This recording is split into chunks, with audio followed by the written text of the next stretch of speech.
Blood pressure और hepatitis के मरीजों के लिए सबसे बड़ी खुशखबरी, कद्दू का जूस। गोश्त बनाने वाली रोगनी और मादनी नमकियात की खसूसियत रखने वाली सब्जी कद्दू एक सस्ती तरीन सब्जी है। इसमें कैल्शियम, पोटाशियम और फौलादी अज्जा कसरत से पाए जाते हैं।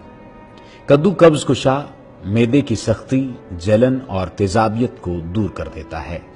लेकिन कद्दू खाने वालों को ये जानकर खुशी होगी कि कद्दू का जूस आंतों से तेजाबियत और इन्फेक्शन खत्म कर देता है। कद्दू जूस बनाने के लिए पूरे कद्दू को कद्दूकश करने के बाद निचोड़ लिया जाए तो खासी मिकदार में जूस हासिल होता है। पेशाब की तकालीफ के लिए एक गिलास कद्दू जूस में लीमू का रस 1 चम्मच मिलाकर रोजाना पिया जाए तो इस मर्ज से निजात मिल जाती है। कद्दू जूस से गुर्दों में पथरियां भी नहीं बन पाती और अगर छोटी मोटी पथरियां हों तो खारिज हो जाती हैं। कद्दू का एक बड़ा फायदा जिगर में गर्मी वालों और हेपेटाइटिस के मरीजों को होता है।